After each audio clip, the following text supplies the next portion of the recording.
12 કલાક 48 મિનિટે ઘડિયાળનો કલાક કાંટો તેના મિનિટ કાંટા કરતાં કેટલા ડિગ્રી પાછળ હશે?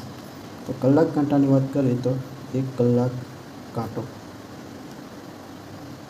તો કલાક કાંટો 1 કલાકમાં કેટલા ડિગ્રી ફરે? તો કે 30 ડિગ્રીનું અંતર કાપે. 1 કલાક એટલે 60 મિનિટ. તો 60 મિનિટમાં 30 ડિગ્રીનું અંતર કાપે. આ મિનિટ કેટલી થઈ છે? તો કે 48 મિનિટ. તો 48 મિનિટે કેટલા? તો 60 એ 30 હોય તો 48 એ કેટલા? તો અહીં 60ના કેટલા થયા? અડધા. તો અહીં કેટલા છે? 48 ને અડધા 24 ડિગ્રી.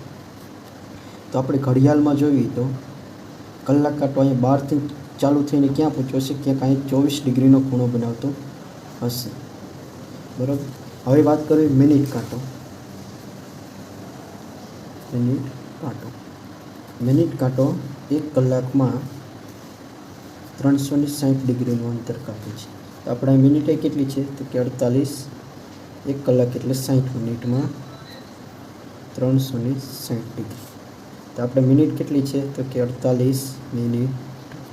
તો 48 મિનિટની વાત કરીએ તો અહીંયા જો તો 6ના કેટલા ગણા થયા? તો કે 6 ગણા થયા. તો અહીંયા 48ના કેટલા ગણા થાય? તો કે 6 ગણા થાય.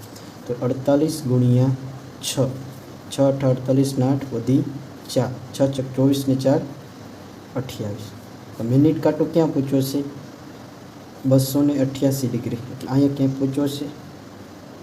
આમ આખું ફરીને ક્યાંક અહીંયા મિનિટ કાંટો પહોંચી ગયો હશે. તો એમ કીધું કે આ રહ્યો આ મિનિટ કાંટો આપણો, આ કલાક કાંટો. તો કલાક કાંટો રહ્યો આ મિનિટ કાંટા કરતાં કેટલો પાછળ છે? તો આ બેની તફાવત 288 માઇનસ કેટલો છે આ? તો કે 24.